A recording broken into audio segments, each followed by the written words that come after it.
almost done with questions for Coach. We'll have players come in here following Coach. Tommy, after the game, or as the game was ending, you took Koa out. You had a few words to say to him. We leave those between me and Koa. Nothing crazy. Koa's a competitive guy, and just keep encouraging him to stay steady. But You sense it means a little bit more to him playing against you? No, I don't think so. I think that could have happened any game. Koa's just a competitive guy who always wants to do well for his team. Your freshmen have done really well all year, obviously. Again tonight, did anything surprise you from that? No, they're good players, and we count on them, on a nightly basis, and they're reliable. So no, at this point, no. Nothing they really do surprises me. Obviously, job's not done yet, but talk about 22-0, best start in program. I'm the wrong guy to talk about that. You guys can talk about that. 1-0. It was a great week. We started off with a tough win at BYU.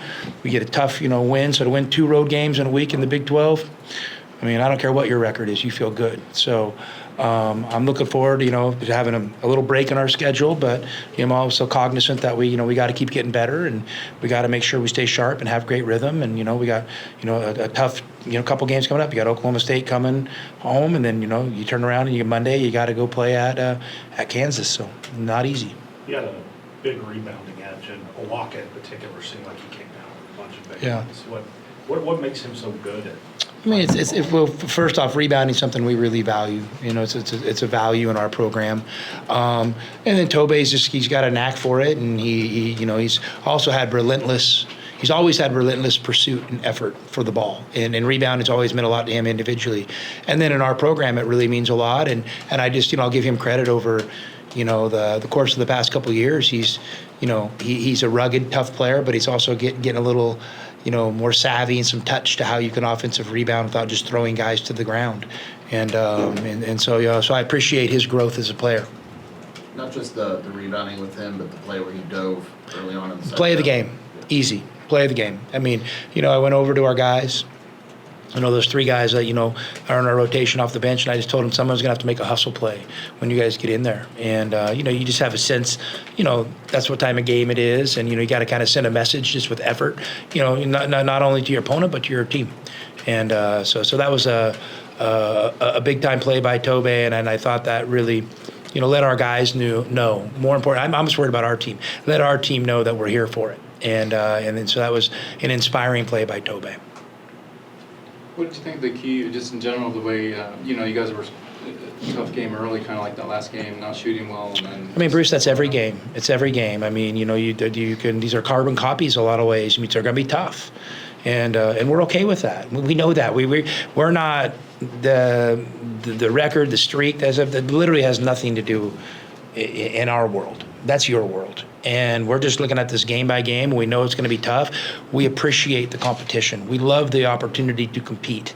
And when you take that risk as a competitor, yeah, there's a risk you're going to lose, and you got to be okay with that. And we are.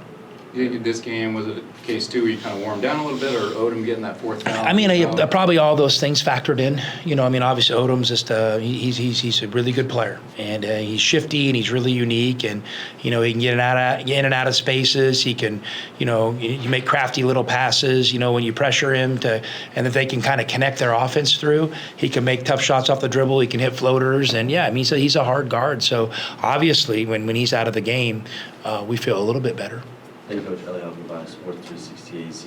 Obviously, you've already encountered so much good competition, even though the record is what it is. But what do you make of your team's ability, regardless of the freshmen out there or not, to collect themselves and get together in between timeouts or just on runs? Well, we value steadiness, and a lot of people talk about momentum. I understand what momentum is, but I think there's way more value in being steady and consistent, and then from there you're going to get opportunities to create momentum.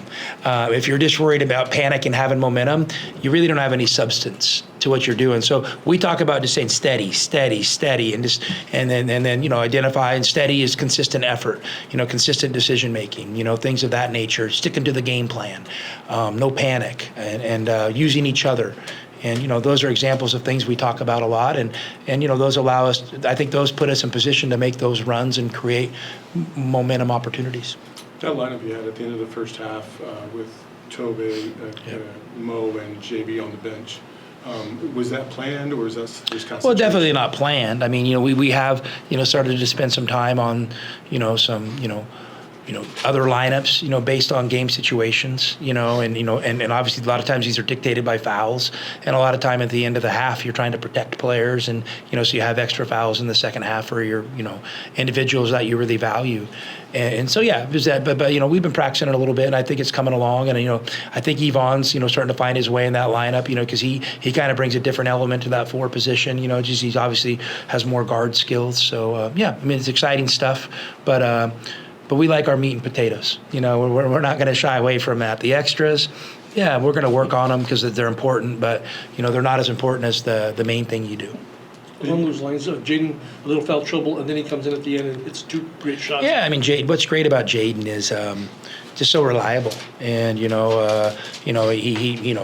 doesn't get overly hyped up or emotional. He stays steady, and then you can see how comfortable he is at the end of those games. When he gets the ball in his hands and kind of get into his spots, and where he's been really effective all year. Any concern about Delhi, the last stretch of games? No, we just got to keep hanging with it. Just hanging with it and help Delhi, and Delhi will find his way out of this. Like I said, we're going to get the best of Delhi when it's needed, and not that I know Delhi wants to do it now, and I'd love to have it now, but I'm committed to making sure he gets through this.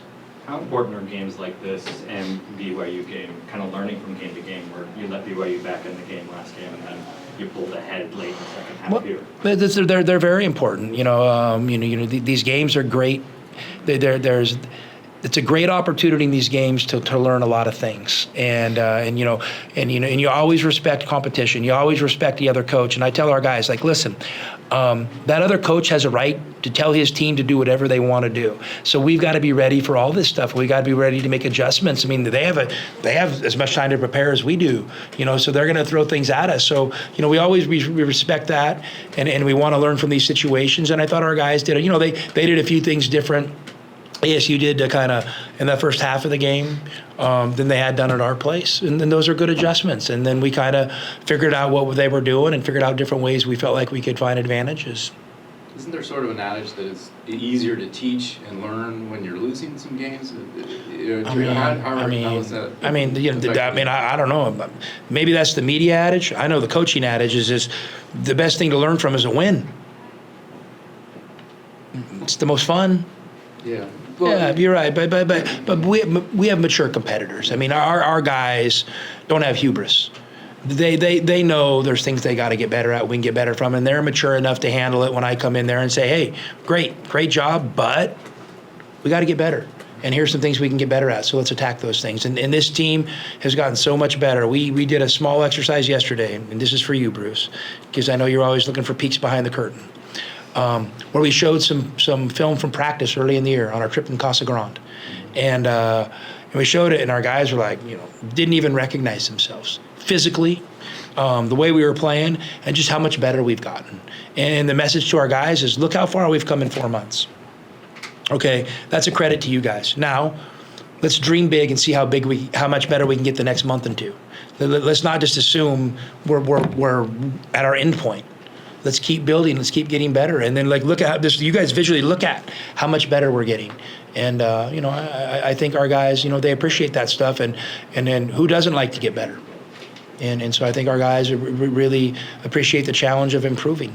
What did you think about the turnout from the Arizona fan base tonight? It's awesome. It's awesome. We have an amazing fan base, and our basketball program is a real special connection with the community and the University of Arizona alumni. There are maybe a few other places that have it, but not many. You're talking like a handful of places in the country that have this authentic of a relationship between the basketball program and their fan base. And to be honest with you, that's what makes the job so special. And I want nothing more. I want nothing more to deliver for those fans. Did you say you took a trip to Casa Grande to practice? Is that what you said? I'm sorry. Oh, I thought you knew that. Behind the bird. I was a little caught off by that too. I was like, Oh, good. Oh, we are keeping some secrets from you guys. Oh, hey, scratch that from the record. Why would you go there and when was that? I mean, Casa Grande is like a metropolis. You got everybody loves Casa Grande. That Texas Roadhouse might be the best one in the country. All right. Thanks, guys. Thanks, Tommy.